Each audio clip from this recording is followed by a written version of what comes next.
Hey, and welcome back to episode 33?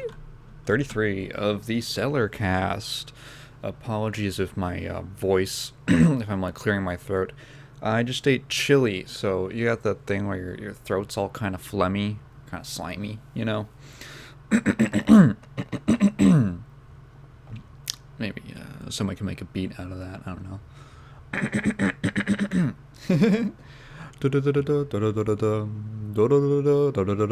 That's March of God by The Pillows. Anyway, yeah, so we didn't get any. Well, I wanted to mention, so it's February. It's February here in the United States, at least, which means that it's officially Black History Month. And what that means is that when I got on the bus to go visit Kat the other day, as I was walking towards the back, as I usually do, I noticed a little sign taped to a seat from like the bus service, from the transport department of the state. It said, "This seat is reserved for Rosa Parks." I was like, hell yeah. Could you imagine, like, a homeless person, a homeless black person, getting on the bus? It's like 11 p.m. It's freezing out. The bus is packed. And they're just trying to walk through to get a seat. And they find one, and before they can sit down, a home, what's the opposite of homeless? A home full person lifts their arm in front of it and they say, "Sorry, that seat's for Rosa Parks. You're going to have to stand, buddy. She fought for your right to not be able to sit down on the bus." It wasn't even at the front. It was like it was like dead in the middle. I was like, they couldn't have just moved the sign a little further up. Come on, because the seats at the front of the bus are reserved for like pregnant people and like people in wheelchairs and stuff like that. I think that's so funny. Sorry, pregnant woman, you can't sit down because the seat's reserved for Rosa Parks. Wow, how deep and symbolic.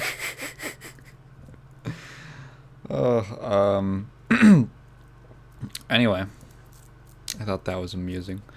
We didn't get any questions last time, but I do want to. I did get. So Gus did kind of. He asked a question last time about whether I own a console, and I said I didn't. He kind of says, I think you should get about your answer to my question, I think you should get a console if you could, not for the exclusives, but for the overall easier way to set up and play. You would save a lot of space on your hard drive. Which would be true if this was 2 weeks ago. But now I am an official... Look, I've got... If I check my storage right now... storage. Let's see. On my SSD, I have a whole 136 gigs... And on my HDD, I have a 8.78 terabytes. So the storage isn't much of a problem at this point. I guess it would be easier to set up and play, but I don't know. I feel like I'm pretty comfy in the PC ecosystem for now.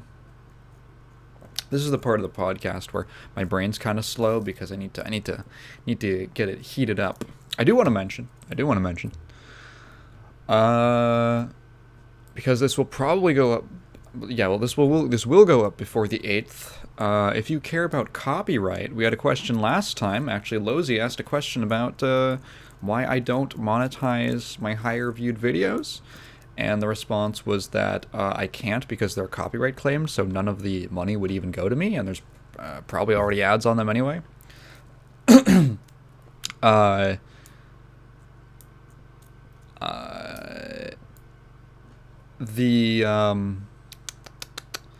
I will link this down below. So the U.S. Copyright Office, this probably only applies if you live in the U.S., so the U.S. Copyright Office is they're basically collecting comments about basically they're collecting comments from the public pertaining to specifically copyright infringement. So basically, let me just quote directly from it, because from the EFF, what does their acronym stand for? Electronic Frontier Foundation. So these guys are like, internet rights and stuff like that. So they say, right now the U.S. Copyright Office is collecting information on the use of, quote, standard technical measures to address copyright infringement as part of a longer effort that we fear will lead to filtering mandates. The Copyright Office is also holding a plenary session, that just means open to everyone basically, on February 22nd to hear from the public. It will then engage in a series of, quote, industry and sector-specific consultations. Given how often industry is seen as equivalent to big tech and big content, it is vital that the Copyright Office properly consider all of those who would be affected. We want to make sure that the Copyright Office hears the real problems with technical approaches to infringement, especially automated filters, so that it understands the dangers of allowing robots to shape online expression. So when they say technical approaches and technical measures, essentially what they just mean is algorithms and these kind of content filters, like they say. So, like, basically it could apply more broadly, but it at least pertains to the kind of automated procedures that catch supposed copyright infringement. I feel like I've talked about this. Have I talked about this before? I consider myself, I guess I would say, anti-copyright, at least as it is right now. Copyright is kind of a broken system, at least right now, international copyright law, because essentially it worked maybe like 50 years ago, but since the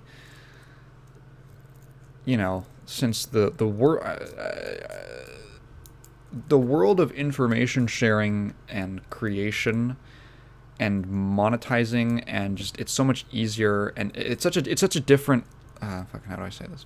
How do I organize my thoughts?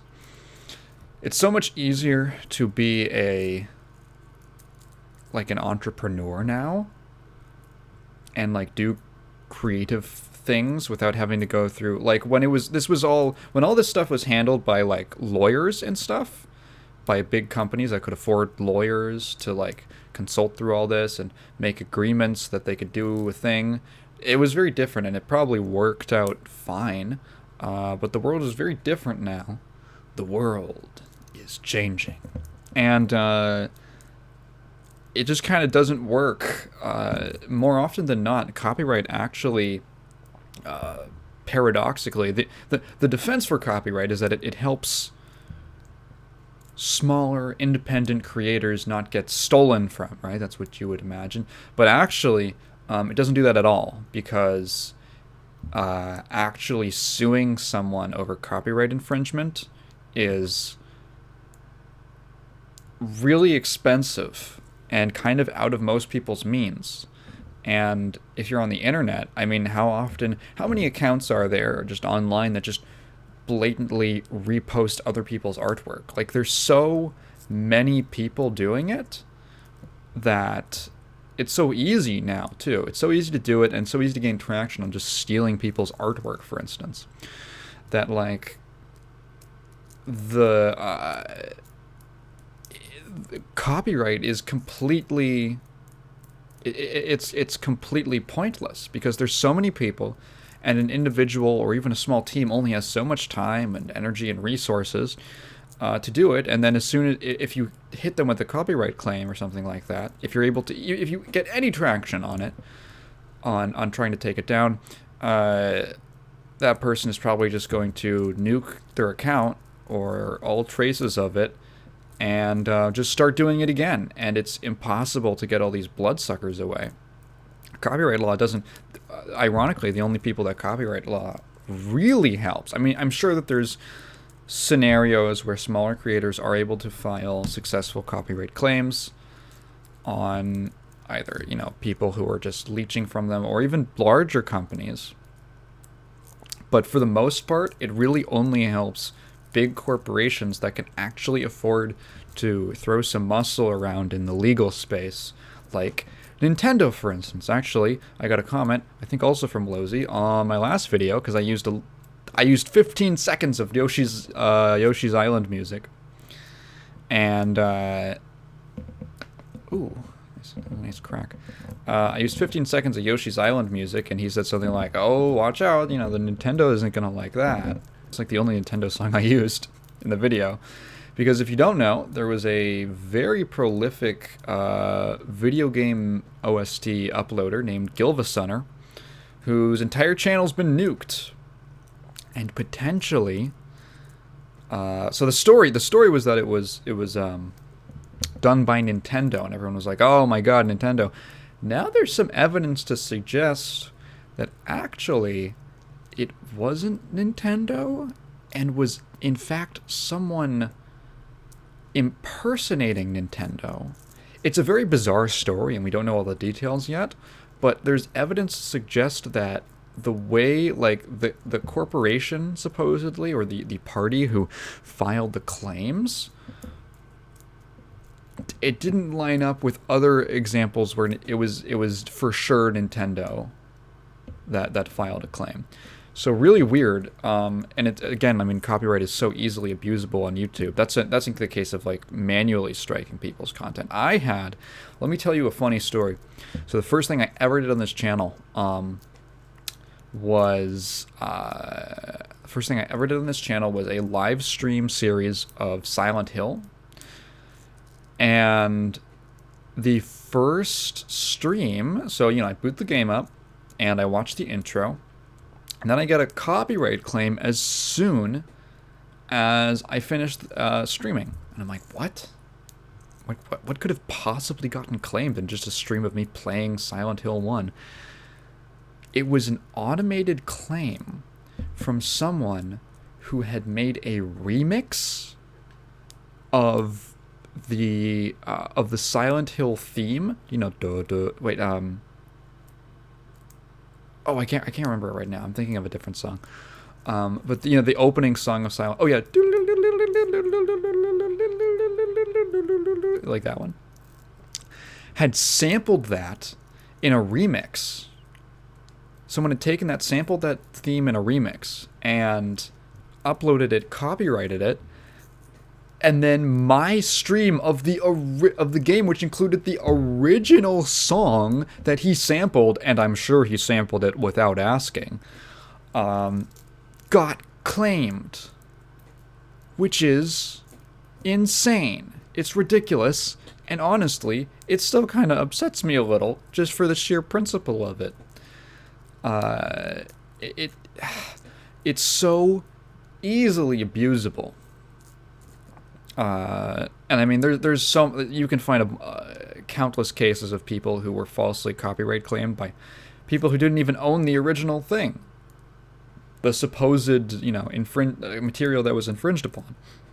So this hearing is at least a chance for the everyday denizens of the internet to submit their thoughts. And I want to make this specific. I want to say specifically before the 8th, before February 8th is when they're taking comments. So after the day after this goes up will be the cutoff date. So yeah, it says they don't have to be long. Just submit your thoughts on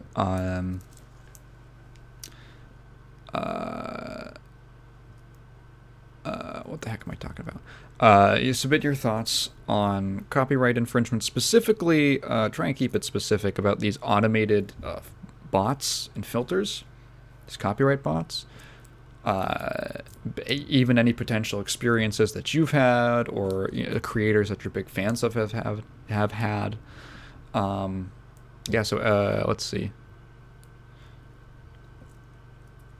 They cite a thing on the page here about Another story that they put out called "Automated Copyright Filter Can't Detect Infringement or Irony." And they specifically cite a case where a real-life copyright lawyer uploaded a video of himself talking about, or a legal expert, at least. I don't know if he was a copyright lawyer specifically. But actually he probably was, because this was a lecture about copyright law. And he included a clip of a music video as like an example, which as an example of his what would you call it? His point. Basically, he used it under fair use, under the U.S. definition of fair use, and it was claimed by a bot. So the bots can't even. They don't know what they're doing. So yeah, if you care about that, you can go leave a comment. I do. I will as soon as I finish recording this, basically. Quick little update, interesting update. These buyout wars are insane. So when we first reported on the Microsoft Activision deal, I made a claim where I said, yeah, I don't think that this is a monopoly or a trust. Sorry, a trust is specifically what we're talking about here. I don't think it was a trust. And I assumed that they had checked beforehand because just the sheer size of the acquisition, and not just how much money it was, like 68 billion, but also the amount of properties and IPs that were being moved. So I made that statement, and then it's like a day later, gamesindustry.biz, courtesy of Marie, De Alessandri, the FTC to investigate the Microsoft Activision deal. Well, okay. So the U.S.'s Federal Trade Commission will be handling the antitrust review of Microsoft's acquisition of Activision Blizzard. So the publication, Bloomberg published this report initially. Our writer here says the publication pointed out that antitrust reviews can be the responsibility of either entity, with the FTC usually more aggressive in its policing than the Justice Department. Okay, so apparently I think either one of those can do the investigation, but the FTC is usually the more, it's their job. Makes sense to me. Usually the more aggressive one. They also cite an example where the FTC sued to block NVIDIA's $40 billion acquisition of the chip manufacturer ARM, with recent reports saying that the purchase could be abandoned.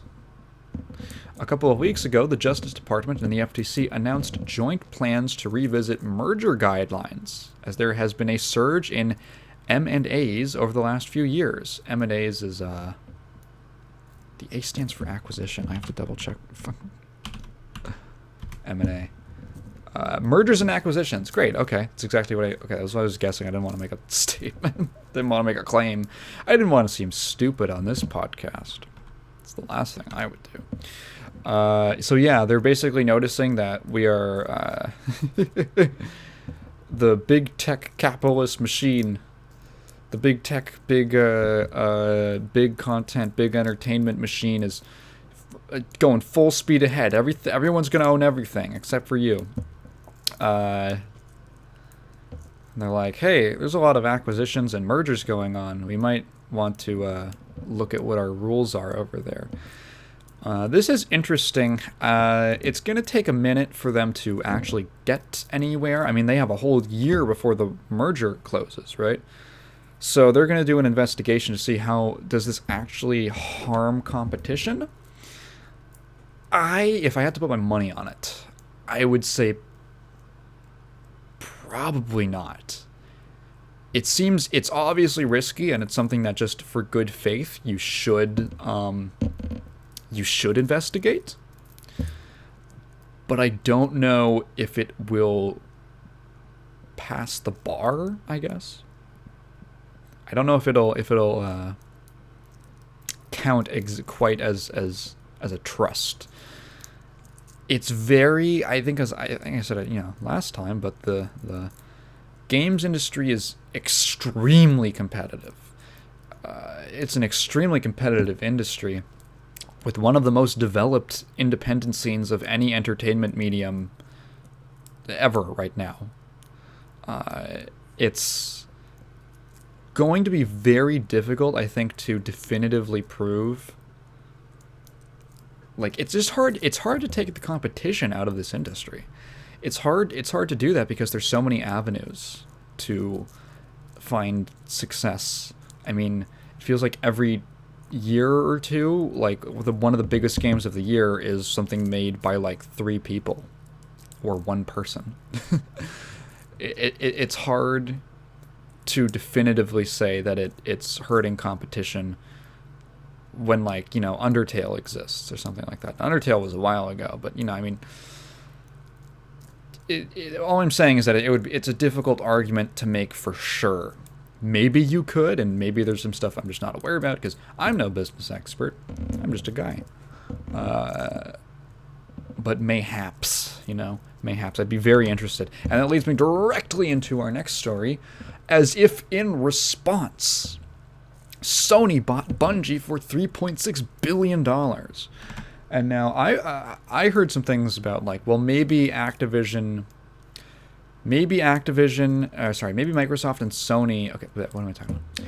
Maybe Microsoft made their acquisition of Activiz in potential response, or basically what I'm saying is maybe there's probably people.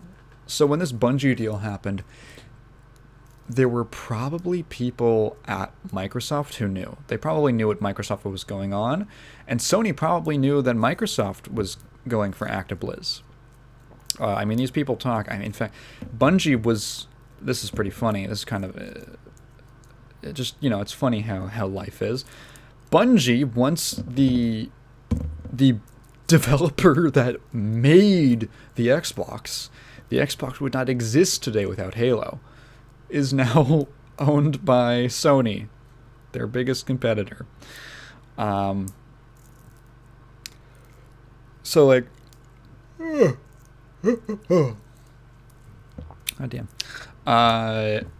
They probably knew about both of these deals, and it just so happened that the Activision one was signed first. I don't know how, I don't know when they started. Maybe the Activision one started, they started negotiating for that first, and then Sony was like, oh shit, what do we get? Oh, can we get Bungie? Yeah, let's go for Bungie. I'm actually kind of surprised about Bungie. It's pretty rare, actually, that I'm trying to even think of other examples of a Japanese company in the games business, a Japanese publisher purchasing a Western studio. It doesn't happen very often, especially one that serves kind of such a different market, because Bungie is they just make FPSs, essentially.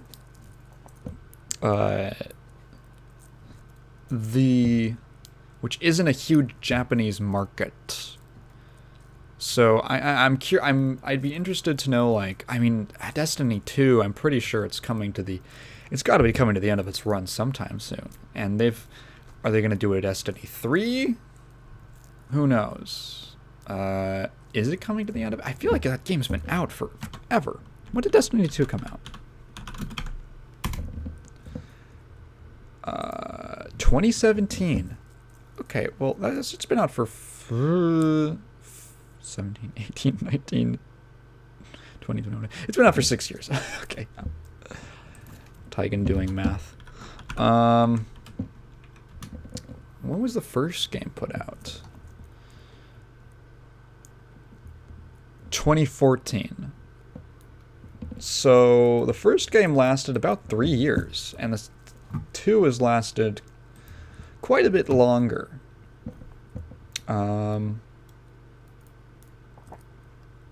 I honestly, okay, maybe I'll walk back my comment about Destiny 2 being over soon, but I could see Bungie going into something else. I mean, it has been a minute since they put anything out, right? It has been a minute. So maybe it's going to be. I have no clue what they would do, right? They've only made. Well, they made Marathon, Marathon, Halo, Destiny. That's all that they've made. So all just FPS games. I have no idea where they would go. Maybe they're. I mean, at this point, we're just doing baseless speculation. But it is an interesting acquisition. And I mean, Destiny does its thing. You know, it's a decent investment. It will still be so kind of similar to the Activision thing. It is still going to be multi-platform. And apparently still be able to self-publish. So they just have an interesting deal. I think they just want to lay their hand on Bungie's shoulder and just kind of clutch them tightly. But they're not going to take super hard control of them and turn them into, like, I don't know, a PS4 exclusives factory or something like that, or one of those. They're not going to. I don't think they want to, like, Naughty Dog them, if you know what I'm talking about. Like, oh, you're now the PlayStation brand. They just kind of want, like, you're going to have. Okay, your next game's going to be on the PS5 and the PC, because now there was another kind of minor story about how apparently God of War on Steam was really successful. So, like, yeah, they're going to be continuing that, so that's cool. And a second story, kind of a follow-up. Sony offers Bungie employees a $1.2 billion retention incentive plan. This one comes from Tweaktown, courtesy of Derek Strickland. So, in its recent Q3 21 earnings report, Sony confirmed it plans to spend a sizable portion of its Bungie buyout offer on retention. So, yeah, literally a third of what they bought them out, they're now spending on retention. So, keeping those employees. Sony says it is prepared to pay a third of its $3.6 billion buyout proposal, or roughly $1.2 billion, on a long-term incentive plan that will reward Bungie employees who stay with the company. Sony will pay the remainder $2.4 billion for a direct buyout of Bungie's private shares. The bonus is aimed at keeping Bungie's current staff intact after the acquisition. So you kind of see this sometimes where a studio or a company will get bought out, and then that leads to management shifts. It's kind of like it tends to be like a transitional point for a company when they get merged or bought out. So some people are more keen to jump ship. Maybe they also just don't like the direction that it's going with that particular acquisition. And I find it really interesting that Sony is actually investing in keeping employees. That's very interesting. So it goes. So deferred payments are planned across multiple years following the buyout closure. So essentially, what they're saying is that. So they bought it for $3.6 billion, and they want to spend about $1 billion. Let's just go with simple numbers. They bought it. Let's say they buy it for $3 billion. They want to. $1 billion of those dollars, which would have gone to Bungie, the corporation, are actually going to be put into a retention plan. So essentially, deferred payments are planned across multiple years following the buyout closure. The company is prepared to pay about $792 million in deferred incentive payments in the first 2 years after the deal ends. So they're going to be spending a lot of money to give people bonuses to stay at the company, essentially. Bungie will have unprecedented freedom under Sony, enjoying full creative execution while remaining independent to self-own, publish, and release its games across all platforms. So that's kind of what I was saying, is they just kind of want to have them under their umbrella. As kind of a value add, I think, to the PlayStation brand. But Bungie still, it is really cool that they are allowing them to own all of their own IP. and they're not going to be breathing down their necks on creative decisions, and they're still allowing them to publish it themselves. So they're giving a lot of control to Bungie, which they didn't need to. In fact, it's kind of non-standard, actually, to give this much control. So it seems like they have a lot of trust in Bungie or whatever they're doing as like a stable source of income or value for the PlayStation brand. I also think it's really interesting because you don't hear much about employee retention in the games industry, namely because there usually isn't. So here's a little story. I've always loved video games, and when I was a kid, I kind of landed on this idea that I want to be a game designer. And then I kind of got a little older, and two things happened. Number one, I realized that I didn't like programming. And number two, I learned more about the industry. The games industry is a brutal mother, and people in the games industry, they come in all bright-eyed and bushy-tailed, and they have all these ideas for things that they want to do, and then they basically just get crunched and wrung through over the course of 10 years until they just have no soul or passion left, and then they quit the industry forever. People fall out of the industry like nothing because there's like no protection for workers. It's a couple things. It's a lot of factors. Number one is poor management. It is proven that you can make a game with no crunch. You can do it. Obviously, technological projects, software projects, they're going to lean towards crunch just because of the nature of making a video game and how complex it is and how many moving parts there are to fail. But it is proven that if the management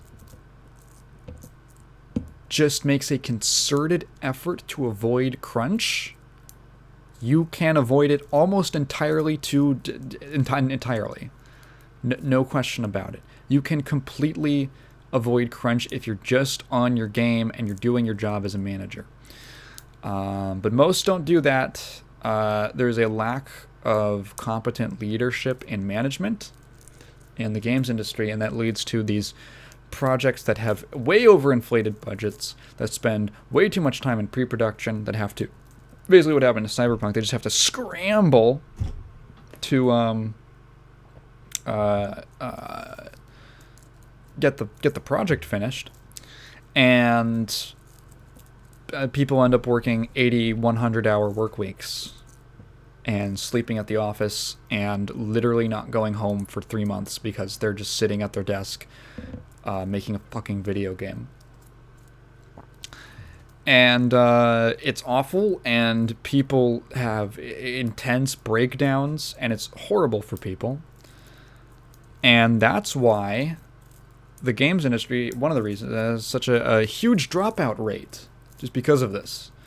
And in fact, the most horrifying things is that if you actually listen to the leadership at some of these companies, they think it's actually a good thing. Because if we just crack the whip harder, people will work more. And if we getting, it's always good to get some fresh blood in the company, And essentially what this leads to is, if you've wondered why so many AAA games come out so fucking busted ass, and just incredibly freaking buggy, outside of the crunch and the time constraints, which are just always going to lead to a worse product, because anything made under crunch is just not going to be better. It's not going to be that good. If you've ever written an essay in 20 minutes versus an essay that you had, say you worked on an essay every day for a week, yeah, there's going to be a difference.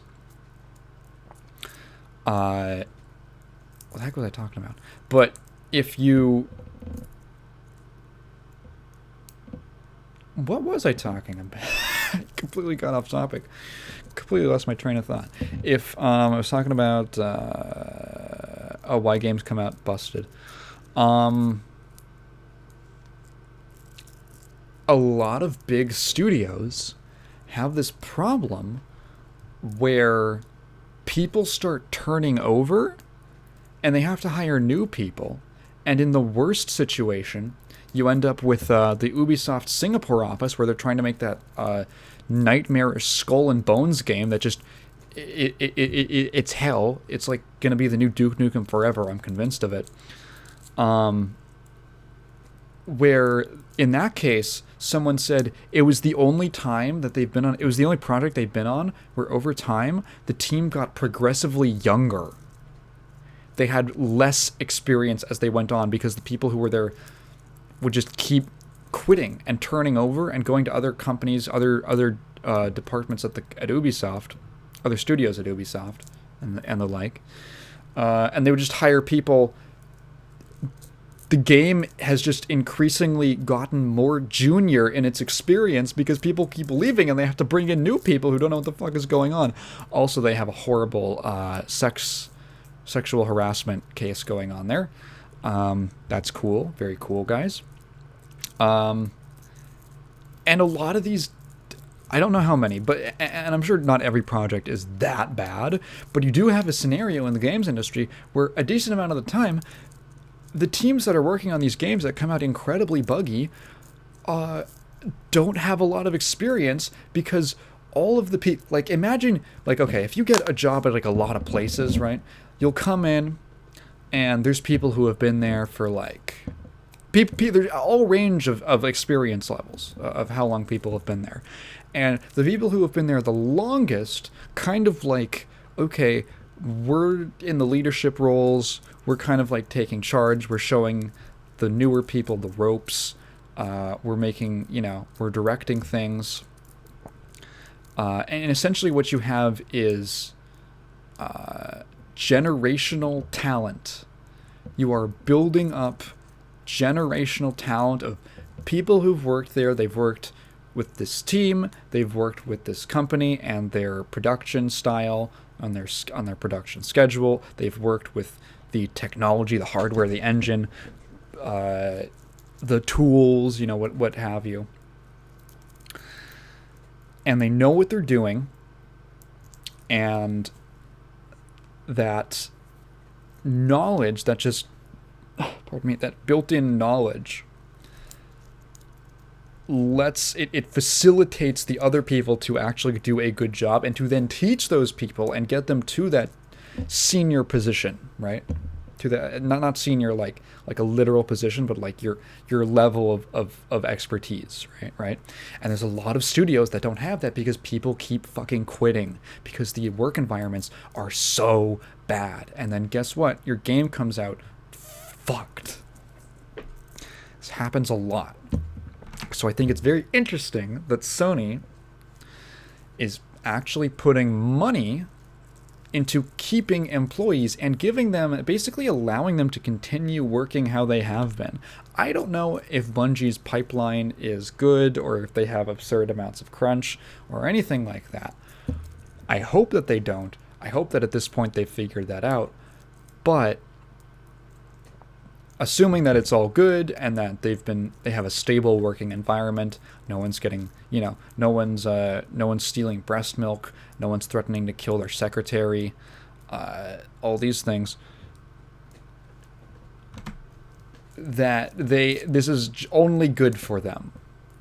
I guess what Sony's trying to do is they're trying to make a win-win situation for them and their brand, as well as the workers at Bungie. So I hope everything works out just fine.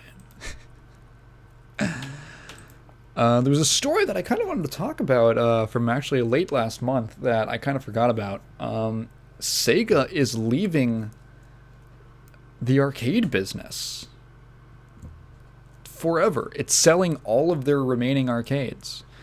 And this is kind of a big move for Sega is ingrained in the arcade scene. I mean, most people have probably seen, if you're listening to this podcast, you've probably seen my video. Sega has been a big player in the arcades for a while. There is some famous arcades in Japan that are owned by Sega. So the fact that they're selling all of their remaining arcades to a company called Genda, which is also known as Gigo, is kind of a big deal. It's kind of a historical move. And there was a there was a funny thread. I'm just remembering this. Of Japanese, I think Kotaku put this out, but I remember I'll find the post again. Yeah. I believe this was from Kotaku. And it was basically Japanese gamers' reactions to this news. Translated. So the Japanese internet reacts to Sega leaving the arcade business. This is a post on the r/2bestfriendsplay. They just reposted this because it was funny. I want to read through. There's a couple of quotes here, but I want to read through this. So, this method of ruin is slow but steady. Damn. What about Club Sega? What about Joypolis? These are other ventures that they have. But Sega has Sonic, so ... It's like Sonic has already been absorbed into the Mario family. As if it's like if it's some kind of mafia. Like Sega has some kind of mafia. Anyway, Gigo is a fondly remembered name. I'm actually not familiar with the Gigo arcades. I guess arcades are going to vanish. Leaving arcade management and discontinuing arcade games are completely different. So that is true. They are not seizing their actual arcade games, just leaving the business of owning arcades. So they're still going to have arcade businesses. Sega actually has a couple different interesting... they don't just make games. They own the arcades previously. They make arcade games, and they also make figures. I have some Sega figures behind me, actually. Really nice quality. I have to commend them. It's because crane games are scams. Probably not the reason. I feel like it has something to do with a little, like, maybe global event. I'm not sure. Oh, this one's funny. Nintendo, games for kids. Sony, games for gamers. Sega, games for hoodlums. No wonder they declined LOL. That's really funny. Games for hoodlums. Again, those, unsavory arcade ties. They're going to join forces with They're going to join forces with Microsoft and do something, which is actually what a lot of people were assuming. They thought that Sega might get bought out by Microsoft. 30 years ago, they were at the forefront. Are they going to continuing making games for arcades? Likely. Someone says they only have Yakuza and Puyo Puyo, which the comments under this thread actually point out. They actually, bigger Sega series would probably be more like, is it Total War? Also, they own Atlas. So actually, Sega does. Yeah, Total War. Total War, they own Atlas. I mean, they still have Sonic, which is probably a big brand name.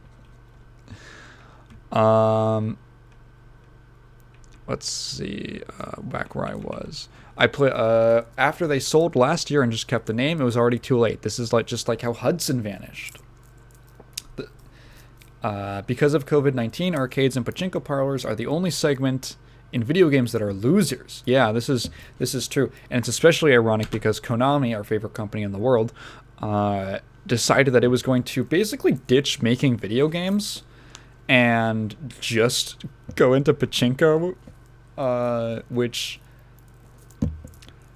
didn't work out. Has not worked out, and then they come crawling back with like, oh, here's a Castlevania collection, please. Oh, please.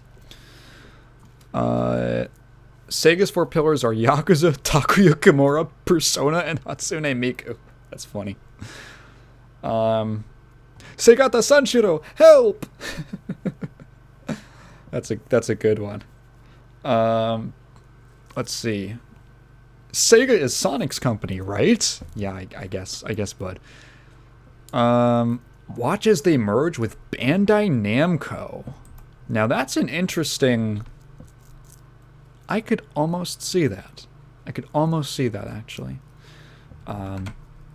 There was an interesting... Hang on, let me finish this. I'll put a pin in that, and let me write a note so that I don't forget.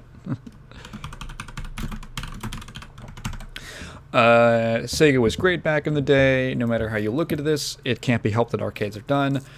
Mobilize the hoodlums.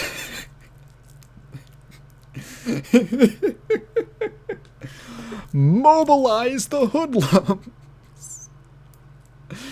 Dude, Sega closes its arcades and all the hoodlums are in the streets. Like, what the fuck? Who did this? They're gonna go beat up the coronavirus. All the Japanese hoodlums are gonna go kill off every single person who has coronavirus in Japan so that arcades and pachinko parlors can come back. No reason to go to arcades now. Sega, bring back Yu Suzuki. Please don't. Where am I supposed to get my Hatsune Miku figures? I guess that was where they had... Oh, they had those prizes in their crane games. Okay. Oh, boy. Yeah, bring back Yu Suzuki.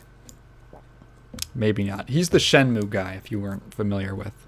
More specifically, in modern times, he is the Shenmue 3 guy. So that's how he ended up. Anyway, that comment about them getting bought out by Bandai is kind of interesting, because after the Blizzard acquisition and the Bungie one, people were lighting up and looking at it like it's, oh my god, it's like a feast for acquisitions, you know, and mergers. And I'm gonna make a statement. So basically, I talk about this stuff, and I kind of just talk about it like how it is, or what I think is going to happen. Now, what I think, to be clear, what I think is going to happen, or what's in the possibility space, is not the same as what I think should happen. To be clear, I don't really think that these huge... I made a community post about it. Someone called it an arms race, or called a potential arms race. I don't think that those are really good for the consumer. I think as many, like, the biggest discussions, like, okay, is Sony going to buy out either Capcom or Square Enix? Maybe. Honestly, maybe. Probably more likely Capcom if either of them. If they were to, it would probably be Capcom. But should they? I don't think so. I don't think so because... again, like I did say earlier, like it's very difficult to take the competition out of this industry. But I think for the overall health, I think it's actually better that companies, as many publishers as possible, do remain independent. And basically just because that creates at least competition between platforms, right? At least competition between platforms. We're actually in a pretty comfortable space where every platform kind of has its own little niche, right? Like, you go to PlayStation if you like niche or more niche Japanese games, or the big blockbusters in recent years. PlayStation also just generally had quite the potpourri of different genres on offer. Nintendo you go to for their classic IPs, right? If you love Pokemon, Zelda, Mario, Metroid, any of those classic heavy-hitting IPs, you're probably, Smash Brothers, you probably bought a Switch, right?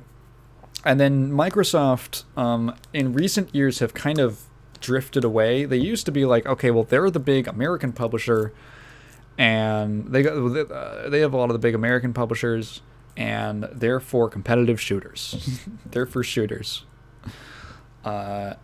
Even though in recent years that has fallen away, but so I mean that kind of falls in with what's been going on recently, where we're kind of at a transitional period. And I think that's what's kind of spurred these acquisitions. But I think it's having those niches that these publishers and these platforms can fall into was actually pretty good for the industry.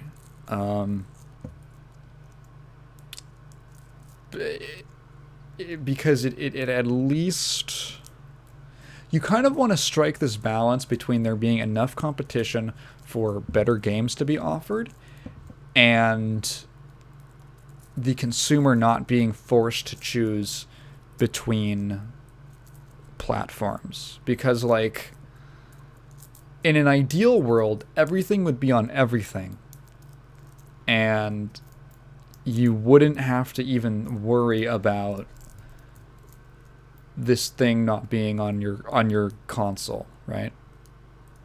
You wouldn't even have to think about it. And that's an ideal world. We live in the real world where businesses have to make money and they need incentives for people to buy their product over their competitors. And that's kind of how exclusives, if we have to live in that world, I think the previous state of these little niches for different platforms was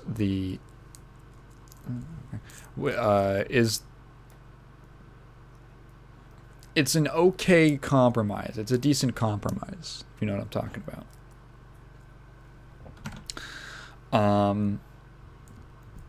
Now, Sega being bought, I would prefer if Sega stayed as independent, because I think that when you...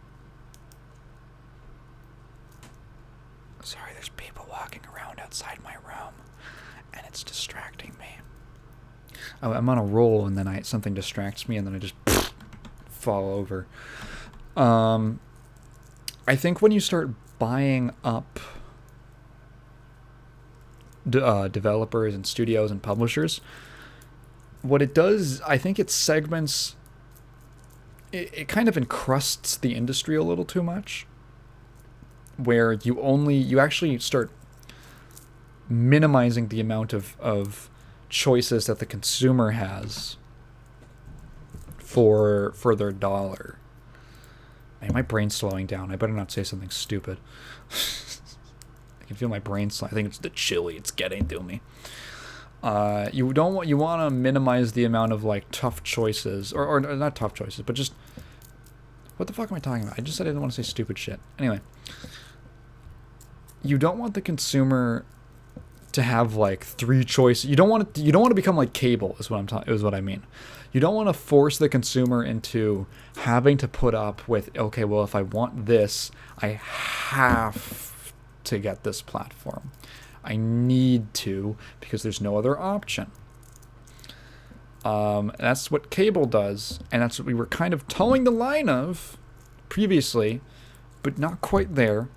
And I think that when you start buying up a bunch of developers and publishers, you start pushing it closer to being like cable. And, well, if I want to play this kind of game, my literal only option is to buy it on a PlayStation, because then you're at the mercy for the publishers and the console manufacturers to do whatever the hell they want. Just like how cable providers and ISPs can do whatever the hell they want, because what else are you going to pay for? You know, we don't have any competition. We can exploit you as much as we'd like. We can treat the customer as badly as possible because they have no other option. So that's the argument I have at least against all these buyouts. And it's a little to see people so excited. Who's gonna buy who next? Let's hold off. Maybe let's let these companies stay independent so that the platforms have to sweat a little, just a little, you know. Is there anything else I wanted to talk about? Is this gonna be a short episode? Who knows? I haven't really had the chance to play anything this week, just because I've been working essentially on the most recent video. Thank you for everyone for the very kind words.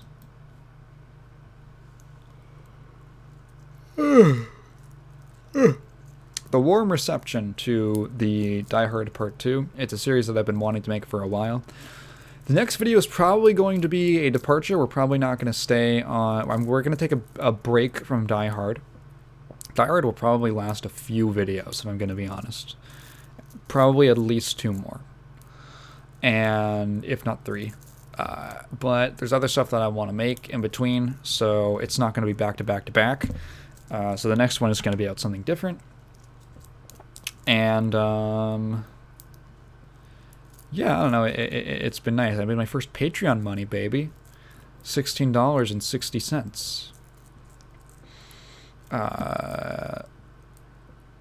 Because I only made 1 video, and I charge per video. So,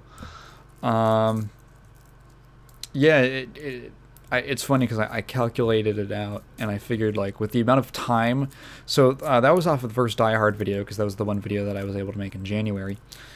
With the amount of time that I put into that video, including researching, scripting, recording, editing, the whole thing, for $16.60, that equates to about 6 cents an hour, if this was a wage. And I'm perfectly fine with that because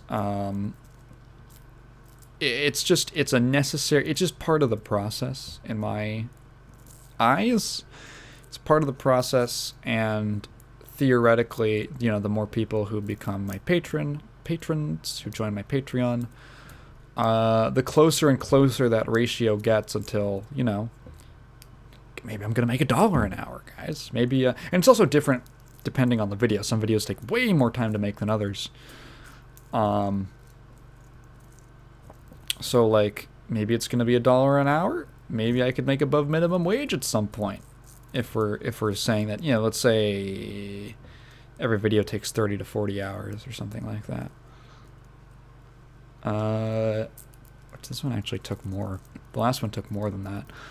I just gave 30 as like a rough estimate. I don't know. It was also hard to calculate because the work was not even, because I was trying to work on it while I was sick, and it was like, okay, well, I worked for an hour today, and then I fell asleep for the rest of the day. Yeah. I've had this weird thing recently where I've been, like, falling asleep really early and then waking up, like, an hour early. Like, I fell asleep at, like, 9 or 10 p.m. last night, and I woke up at 4. So I had, like, 6 hours of sleep. 5-6 hours of sleep. And I was like, I'm gonna turn back over, because it was I just jerk awake, and I'm awake, so I had to kind of like get myself to sleep for another, like, I think I ended up sleeping like 3 more hours. I don't know, my sleep's been all funky since COVID. But yeah, what can I talk about for 2 minutes to get me to an hour? I don't like, this might be the shortest podcast. I don't know, there just wasn't a lot of news this week. Wasn't a lot of news this week. Not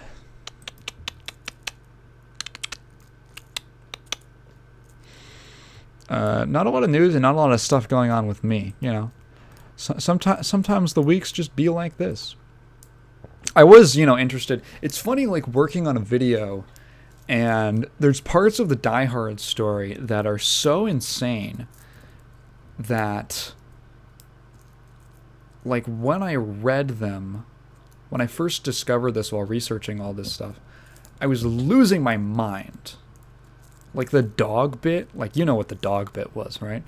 The dog bit, I was like, there's no fucking way this is real. There's no fucking way this happened. No, it happened. It completely happened. The people in that thread are just like, oh yeah, I remember that. What? I was losing my goddamn mind researching this thing. But that was like a month ago, right? So for me, it's kind of a funny experience because, like, when I first read that, it was crazy. I was like jumping around my room. What the fuck is going on? And then But, you know, a month and a half later or something, month and a half later, suddenly, you know, I've had a month to just kind of sit with that information, and it isn't that crazy to me anymore. So I'm like, I'm not sure, like, how are people going to react to this? Because I've known about these stories. I took all these notes last month. I've known about all these. Because the second video, part 2, was pretty much just spewing out a bunch of the stories that I couldn't fit into the first episode and didn't really have like a good place in the timeline. So it was like, okay, well, these are all these stories that now I'm quite familiar with. And the, I guess, emotional reaction that I've had is sort of worn off. So, like, how are other people going to react to it? And apparently, I don't know, people have liked it, you know? I'm really glad that now there's almost like I have a little core audience of people who likes my stuff. And it will, like, actually anticipate the part 2 to a video series. The first, I guess I've done multiple parts of the, I did 2 parts to the weird PC fighting games. And I'd like to do a third one. But that's not as, like, this is like one story. That's just kind of more like a theme that I've continued, or that I've done twice. This is like a single story that was like, at the end of it, I'll probably put it together in a big compilation back to back, so you could just watch the whole thing. But it's been, I don't know, it's been fun to like try and like hype something up, and then when it comes out, people are like, "Whoa, it's part 2." It's a lot of fun. I'm thankful for it. Yeah, I don't know, man. We're over an hour, and number one, my brain is feeling slow, right? Like, I just ate. My brain always slows way down after I eat. I ate, and I'm a little tired, even though I slept in today. I think I'm gonna probably call it a day here. This will probably be like the shortest podcast that we've ever had. I don't know, dog. I don't know.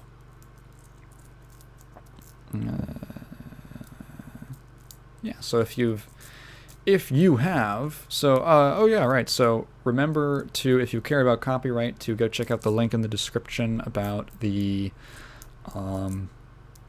copyright hearing. Put in your comments. Make sure to, like, you know, reread the story before you, just so, like, you know, try and be specific about what you're talking about. Talk about specific things, maybe experiences you've had, if you care about copyright, and let your voice be heard, baby. So just want to get that out of the way before I go. What did you think about any of the things that I talked about today? If you've been listening to this far, thank you so much. If you have a question, you can leave it in the comments below, and I'll definitely get to it next time, but it should be phrased in the form of a question, or else I'm not just going to read your thoughts out loud. Thank you very much. I'll be back next week. Bye.